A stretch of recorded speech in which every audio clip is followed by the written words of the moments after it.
Hello, yes, everyone. This is good news. I'm Clint Reese from the Commoner Law Group, and we've had just a glorious day in the federal courtroom in the Northern California District of California, where one of the Commoner Law Group's students who sued his employer for firing him because he refused the vax has won today a $1.1 million award. A jury of our peers in a and again a federal court, statutory court, ruled on a case that Bradford brought in 2021 and to 2022, a lawsuit against his employer, the Bay Area Rapid Transit, a regional commuter train rail company here. It's a quasi-governmental agency, and he sued them for firing him because he refused the vax based on a religious discrimination category in the law that protects employees throughout the state in government and private enterprise from employers uh, firing them or doing anything adverse to their employees because of their religion. It's very commonplace here in California. There are people who represent a lot of religions, and companies are they spend a lot of time and energy accommodating a variety of religious practices and norms. Um, some, things like a Muslim woman, a Muslim woman wearing a hijab, for example, in a job where maybe the normal uniform doesn't have such a thing. Companies, employers have to accommodate these kinds of things, and they routinely do. And then, on the occasions when they don't, employees do have, under the statutory rules of employment law, they have the ability to sue their employers for discriminating against them based on this religious grounds. And it wasn't apparent to the entire world at the time when quote unquote vaccine mandates were promulgated across the nation, and millions of people lost their jobs because they refused to take an unapproved, well, according to the FDA, it was approved, but there's a lot of controversy about its approval, but an untested, shall we say, and uh, a medical intervention that the employee did not want to take for a variety of reasons. But actually, that does become important because in this court case, it was hotly debated whether the reason that our plaintiff, our friend and freedom lover, Bradford Mitchell, he refused on religious grounds. It was They tested him. He had to go on the stand, and I mean, it's kind of awful to watch somebody have to justify their religion to people who are actually a-religious, who really don't give much credence or care for people of faith, people believers, we might call them. Anyway, so there was some contention about that, as well as the second big element in employment law for religious discrimination, and that is even if um, even if the employer recognizes that there is a religious objection, a sincerely held religious belief, the defendant, in this case, the employer, still has the opportunity to defend themselves by saying that they could not accommodate the individual, the employee, and the religious needs because it would cause an undue hardship on the business, as in it would make the business go out of business, like it would be a financial burden. And in this case, even the judge ruled early on to to include in this test for an undue burden, community health. So the question of whether taking the vaccine or not might harm coworkers, or in this case, the public that Bradford would get into contact with and might transmit the COVID disease. He included that as a consideration, as a hardship, and so of course the defendants really worked that angle, but a jury decided that even given all of that the employer could have accommodated the employee by having him work from home, or whatever you think about testing and masking. Those were accommodations that the employee had been doing even before the vaccine was available, and that was on a matter of historic record that the employer was satisfied with those accommodations, and so how the vaccine would have made a difference on top of those things wasn't clear. Anyway, so they failed. The defendants in this case, the Bay Area Rapid Transit, failed to sow sufficient doubt amongst the jury about the sincerely held religious belief. Bradford's a Christian, and he believes that his body is he's the custodian of his body, and that God speaks through to him through his conscience, and his conscience would not allow him to take such risk. And so this case is just a victory for all of us. We should all be celebrating this. It's actually big news. You'll be seeing it in the press. The many outlets are already reporting about it. Bloomberg Law website has an article on it. You can go read it there. But Bradford filed his own lawsuit. He was pro se litigant. He took our course, sue your employer for firing you because you refused the vax, and he wrote his lawsuit and he filed it in the federal court. He could have filed it in a local, state, county court. Either way, he chose the federal court because he thought it would be more convenient, basically, to where he lived. But that's something we go over in our course. But he filed it on his own because at that time, if you remember, there weren't lawyers who were willing to take these cases. After today, there are going to be more lawyers interested in taking these kinds of cases. But whether you want to avail yourself of a lawyer or not, you can actually you can serve yourself. You can do a self-service, get the complaint rolling, get yourself in the game, so to speak. The first step is to compose a lawsuit, one that will survive the procedural motions that the defendant, your employer, former employer, their lawyers will predictably try to make motions to dismiss your case based on just procedural issues. That, in another way of saying, you didn't file properly, your lawsuit doesn't meet a basic standard of a true lawsuit against them. That's standard maneuvering. But I can attest to you that I met the Bay Area Rapid Transit's lawyer day before yesterday, but he told me that he was very impressed by Bradford's lawsuit, and he found it very thorough, he said, and better than what lawyers have written for similar cases. So that's really the best thing I can tell you about our course, because once you get your case filed, then all kinds of things, and you survive those procedural motions to dismiss your case, then you get the power of the courts to behind you to force. It's called discovery, and you can subpoena and force your former employer to divulge all kinds of documents and emails and any kind of material that they may have that's relevant to your case.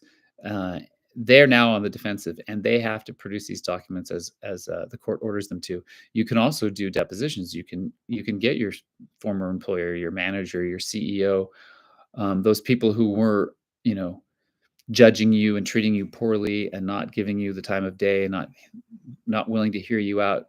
You can use the power of the court to get them in front of a camera, sit them down with their lawyer for under oath for however much time you need to grill them about everything they knew, what was their decision making, and get them on record saying things that when it comes to trial are going to cause them to lose their case, because they don't know honestly that. And the COVID thing was just extraordinary. We all know people were not thinking straight. Employers were just going along. They thought they had to in so many ways, and they really weren't following the details. Like so much of the COVID era we lived through, they just weren't applying like the normal kinds of procedures and logic and rationale and thinking that they would have done in another situation when an employee came with a religious objection to some policy. You know, it's analogous to the way doctors also gave up when COVID hit. They gave up as if they forgot their medical training and all of the protocols that you use when someone walks into the door and you treat them based on the symptoms that they're presenting. No, they just followed these protocols, put them on ventilators and what have you. So people weren't thinking straight in those times. And when you get evidence to show this, it's going to poke holes in their actions and their rationale at the time, so that when a jury sees really what happened, just like in the case that I'm here to celebrate with you now, the jury saw that BART not only didn't recognize an obvious religious exemption, religious objection, but they also didn't accommodate. They did not accommodate their employees who had these religious exemptions, and fired them anyway. And the jury can see that. And I'm telling you that this is such a victory on so many levels. One, because yes, in fact, as a material fact, Bradford Mitchell is going to walk away with $1,136,000, which includes material losses that were calculated based on lost pay, lost future pay, lost pension. But a big percentage of this money is emotional damage. As much as 700 to $800,000 of this award was just for emotional damage, and that's extraordinary in itself. So there's a victory in that way. It's also a victory for all the people who ever got fired because they refused the vax based on religious grounds, and you're vindicated, right? So whether you pursued a lawsuit at the time uh, or not, now's the time. You still can. It's a victory because we now know that you have a much better chance of winning, of convincing a jury based on the statutory rules related to discrimination in hiring and firing. That will be there's, and you can use the state law, your state employment law, or you can use the federal employment law, or both. And the rules are very clear. And as I was saying, in normal times, there's a thousand, probably in a year in any state, there's at least 1,000 religious discrimination and employment lawsuits filed every year, and they're very commonplace. And under normal circumstances, these cases wouldn't be that controversial. But because people were propagandized to believe that you had to take the vaccine to protect, your grandma and your neighbor and the public and your coworkers, and you're selfish if you didn't. Um, but that's another thing to celebrate here. Reminds me very much during the selection for this jury, the you ask questions of the prospective jurors, and you can eliminate a certain number of them, but after a while you have to take what you get. And in San Francisco, if you're not familiar with our politics here, uh, this is a very much a COVID culture. People drank the Kool-Aid all the way. So the jury pool to be selecting from was pretty rough. And during the selection process, many of these jurors, when asked, how do you feel about people who didn't take the vaccine? They were very adamant and very proud to say that they thought those people were selfish, and they had all the judgment about people who didn't take vaccines like everyone else did or everyone else should have done. And yet the same jury unanimously, with all the testimony and the proper instructions from the judge about how they're to apply the law to the facts, they all had to come to the same conclusion that yes, there was indeed religious discrimination. And so whereas you might have thought that to try to convince a jury of people who are victims to the COVID propaganda, they too, once put through the process, given proper instruction again on the law to apply to the facts that they've heard in testimony, they kind of have to rule in your favor. So anyway, so it's a victory on that level. It's also a victory in that Bradford Mitchell was one of a handful of people that were going through this case together. You see, what happened was um, unexpected to him when he filed his case.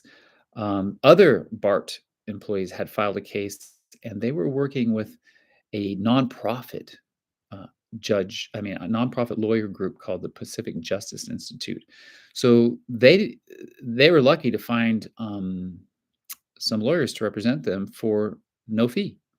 This nonprofit, that's what they do. They provide legal services for people who can't afford them, and as the name says, Pacific Justice Institute, they do it for justice, for the sake of justice.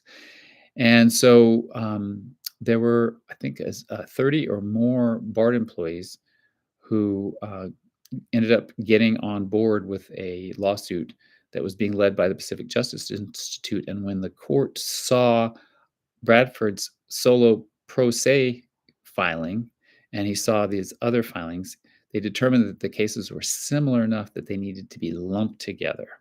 Not a class action suit, but just that um, they should go through the same procedure. And so Bradford agreed to work with this same nonprofit lawyers group called Pacific Justice Institute, and yet he was the leader of all of these groups. And what happened was, from really basically from day one, there was a huge pressure to settle out of court before getting to trial. And of course, Bart tried to lowball all these employees initially, like you do in any kind of negotiation. If you're trying to buy a used car, you start, if you're buying, you start low. If you're selling, you start high, and maybe you'll come to somewhere in the middle. And there were some very high pressure tactics. The judge even ordered mandatory mediation sessions, um, and I learned something new is, in California anyway, there is a motion that the defendants can make, um, that was accepted, and this judge accepted the motion to establish that if they do not accept a particular settlement offer, if the plaintiff, in this case the employee who's been fired, does not accept a settlement offer offered by the employer, and it goes all the way to trial, and the jury awards even a penny less than that settlement, then the employee, the plaintiff, is on the hook for all the legal fees for the defense. And for this case, that was a lot of money, hundreds of thousands of dollars. So that changes the calculation significantly. So they were under huge pressure, and a lot of people settled until this trial began. Even at the beginning of this trial, I think there were 13 or 14 still in the game. And then as the trial proceeded, and in particular, as of last Friday, when the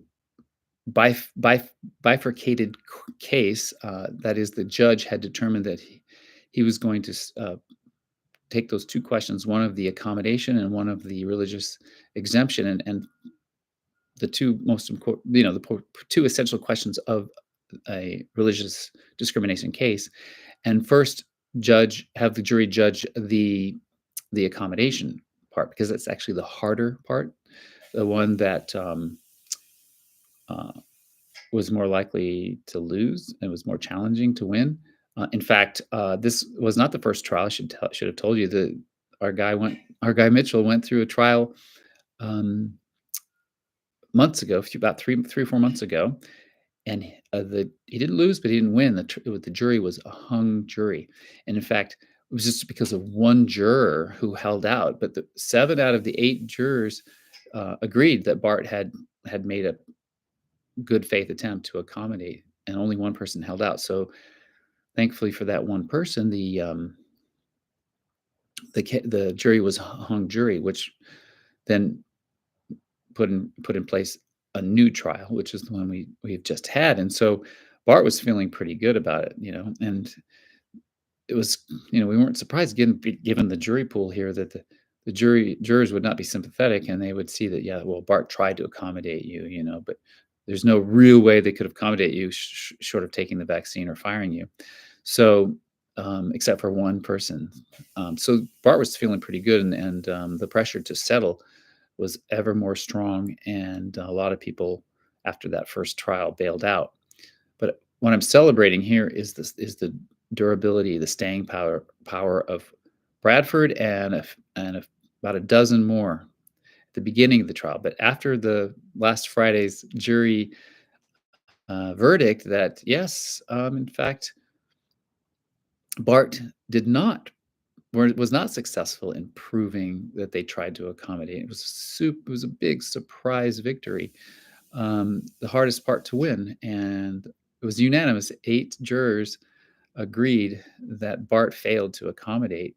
And so this last weekend, Bart turned its story around and was trying to settle big time. And we're offering much bigger amounts to settle because the only thing remaining to decide was if it was a sincerely held religious belief, which even though they tried to argue it the best they could, they knew that they weren't going to win that. And then the only other question before the jury was how much money to give these guys. And by Monday morning, there were only 6 plaintiffs standing, and I got to know them pretty darn well. And I got to tell you, they were all in it not for the money. They were in it because of principle. They were not only thinking of themselves, they're thinking of you. I'm so moved and inspired by the 6 remaining people, including Bradford, who was quite a leader amongst this group of people, to solidify their unity and their common cause, to stay till the end, to get a jury verdict for everyone. Um, when cases settle out of court, um, it doesn't have the same impact for all of us. It doesn't have because um, first of all, oftentimes it's a non-disclosure agreement, so we don't even find out what are the details of the settlement. But more than that, it doesn't establish any kind of precedence. That other lawyers are looking and waiting for to see about the 6 other successful cases before they take similar cases. So the fact that these guys, these 6, let's see, 4 men and 2 women, they made a kind of a pact with each other that they were going to hang together and they were going to go all the way to the end, no matter what the result. And if they ended up, you know, winning but getting less than they were offered, so be it. If they ended up losing, so be it. They were in it for a much greater purpose. And it's just so wonderful to be with people like that. And it's no accident at the same time that they're the ones who made it all the way to the end and won these big settlements. So we got to celebrate this afternoon. We were really just celebrating all the things I'm celebrating with you now, the actual material, you know, damages that they deserve, the the way they won, in terms of establishing for all of us that indeed the COVID vaccine mandates discriminated against people and their religious beliefs. I mean, it was kind of a witch hunt. I'm going to say a little bit about this. The bureaucrat from the Bay Area Rapid Transit was on the stand, and he was being asked, why didn't you give them a religious discrimination? You and they were putting up on the screen their various communications about what they believed and why their beliefs didn't allow them to take this vaccine. And they kept trying to not see the religious element of it. They kept saying these are secular arguments, these are secular reasons. Bradford, for example, him claiming that his conscience wouldn't allow it is give if we let him do that, then he could say his conscience, he can just call it, well, I don't agree with any policy, and then he would be uh, uh, unobliged to follow any policy if he just all he has to do is trot out his conscience. And they were just so resentful almost of people of faith, and it was astonishing to watch. Just so happens that this very same bureaucrat has some really salacious Facebook posts. He's very proud of his a is a religion. He's very proud to be like atheistic and to um, to make fun of believers. And whatever you may believe or not believe, um, if you look deep enough, you'll see that even if you don't have a formal religion or you don't see necessarily like the theological, religious um, right away. You don't think of it as a religious thing, a spiritual matter. You you really may, if you think about it, you might see that indeed your creed, your belief system, is more than simple science. The science, yes. If this is what they were hoping, the BART was hoping that the jury would see that people's statements of religious conviction really just boil down to um, a scientific argument about the risk reward benefit of this vaccine. And they did tried their best to to point out, for example, if anybody mentioned like a health risk or um, any kind of wording that suggested that you were doing a risk reward analysis based on a purely scientific analysis, then that would be considered secular and it wouldn't be a sincerely held religious belief. Um, but again, it was very, very interesting in the case because they would have loved to persecute these Christians for their religious beliefs and spank them for trying to think that they could could be could stay Christian and keep their jobs. But anyway, um, that was fascinating to watch, just as from a sociological perspective in these times we live in, where the undisclosed, the unrevealed, the undistinguished religion of our times is the science.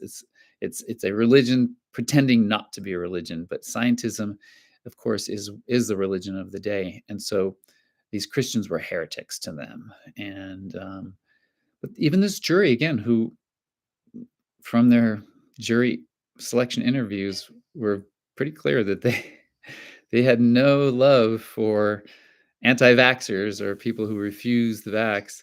um, they still came down on the side of the plaintiffs, and it was really just an amazing, wonderful thing to watch. And I'm here to celebrate with you, and I'm here to invite you, if you were fired because you refused the vax, um, to look newly if you'd like to sue your employer. There's a few considerations that everyone's thinking about. Um, it's a handful of things that you need to consider before moving forward, and you'll have an opportunity to learn some of those things. Although there's something called the statute of limitations, which in most state laws and even in federal law, 3 years is a limit. So if if you did not well, there's a couple of due dates. Whether you filed with the EEOC a complaint or with your state regulatory agency, employment regulation agency, um, there's that event. You need to have filed within 33 days to that administrative process, even before filing with the court system. This is all covered in our course, Sue Your Employer for firing you because you refused the vax. But I want to invite you to contact me at info@commonerlaw.com if you are interested in getting the ball rolling quickly. Maybe your statute of limitations is running out.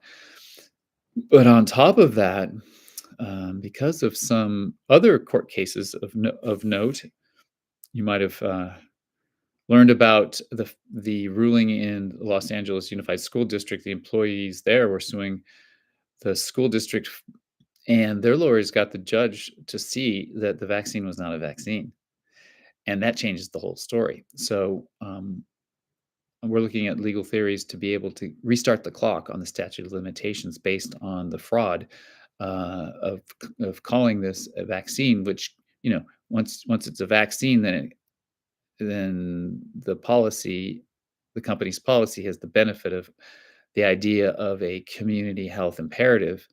But as the court ruling came down, it's not a vaccine in the sense that it does not prohibit, does not doesn't stop transmission. And a lot of us knew that along, and it's been a matter of public record for some time, but finally the courts, were able to hear the judge was able to hear argumentation that was straightforward and convincing enough for the judge to go, "Oh, obviously this doesn't prohibit transmission, so, there's no reason you shouldn't accommodate a person." Anyway, so the question really for you is if you want to win. If you want to win a settlement or if you want to win a jury award, you want to win a significant amount of money to really justify the pain and suffering and the financial loss that your employer caused you. Call me, or I should say email me at info@commonerlaw.com, and we can set aside some time individually to talk. You can also look forward to presentations coming up when we have more generalized information to help you.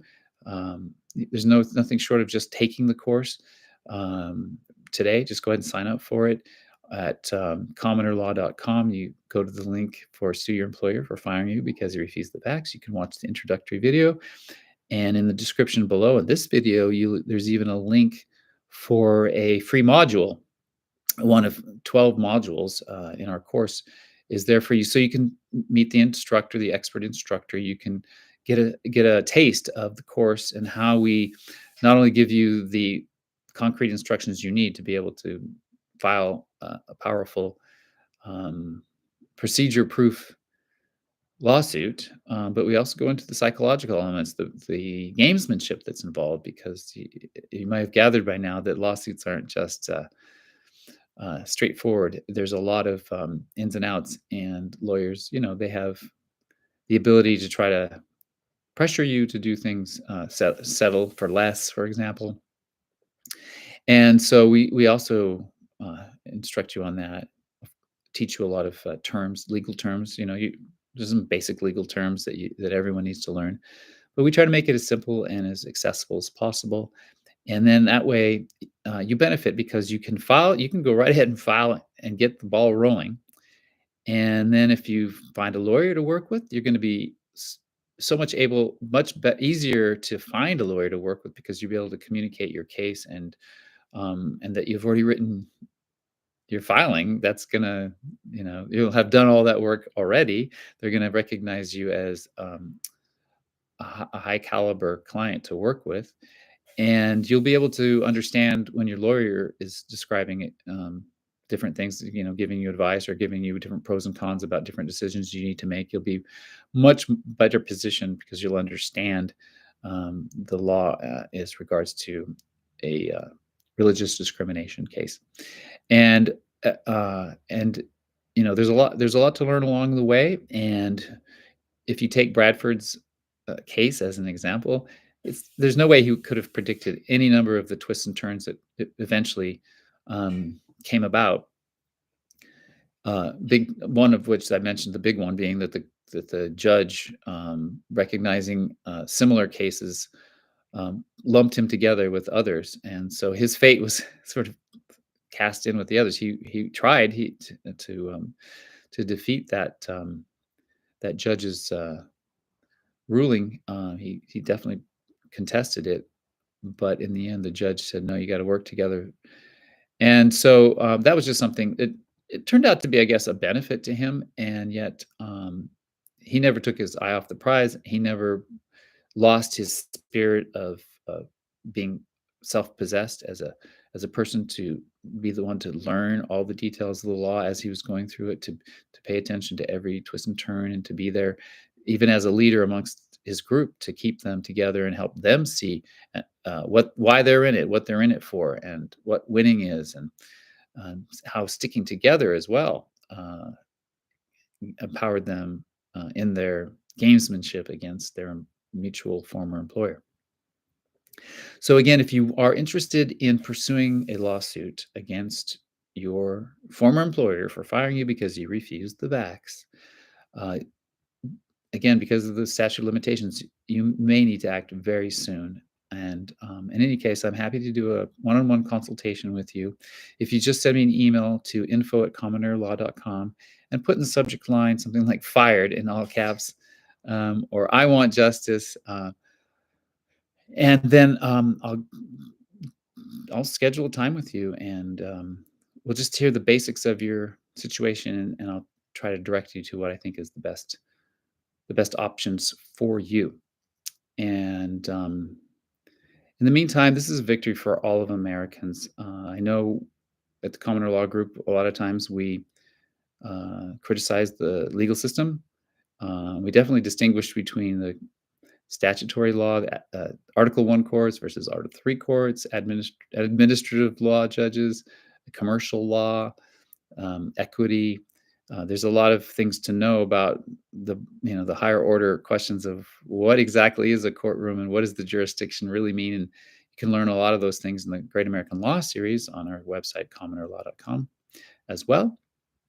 But I can help you navigate those things, at least as far as the statutory rules are concerned.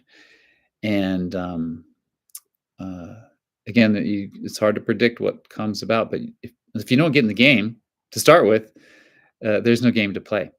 So it is an exhilarating journey. It is you want to talk about learning and growing, and in learning the law, of course, which is something so central to our society, but really learning about yourself and finding out what you're made of, and how much conviction do you really have, and how important it is for you to pursue justice, and how can you um, stick to it over the potential year or two that it might take to go through all the procedures and work out all of the details without losing your cool. You know what I mean? These employers were ruthless a lot of times. They were heartless, and there's a challenge in just being able to hold them accountable and get justice for yourself without being too angry or harboring resentment. There's a way that over time with the justice system and paying attention to the law and what you are worth and what you deserve, even according to the law, and what you have to, as the plaintiff with the burden of proof, what you have to prove. um, it's really a fascinating journey, definitely an opportunity for personal growth and development as a human being. But if you want to be an inspiration to yourself, to your family, to your neighbors, to anybody who should watch you go pursue justice in this battle against scientism, in this battle against the COVID cult, in this battle against a top-down authoritarian medical tyranny, now is the time. So please go on over to commonerlaw.com and select the option for learn more under sue your employer for firing you for refusing the vax. The link is also in the description below. And if you want to watch one of the modules from the course to just get a taste of it, it's there's a link as well in the description below. And in the meantime, tell all your friends. You're going to be seeing it in the news. You'll probably see it in your feeds, your Facebook feeds, your Twitter feeds, your Telegram feeds are going to have articles, celebrating this victory. It's really, it's not the very first. A couple months ago, an employee of Blue Cross Blue Shield won almost $700,000 for this exact same cause, a religious discrimination. And about a year ago, some hospital workers in the Chicago area uh, settled out of court for a pretty big sum, and that was newsworthy at the time. But we're racing against time because of the statute of limitations. But as I've been predicting since 2001, the truth continues to come out. We find out that this is not really a vaccine. We find out that your religious beliefs really do matter. And we find out that the bureaucrats who fired you didn't operate in good faith. And so, thank you for your time. Let's do this for you, and let's do this for America and the world, really, in this global fight against medical tyranny.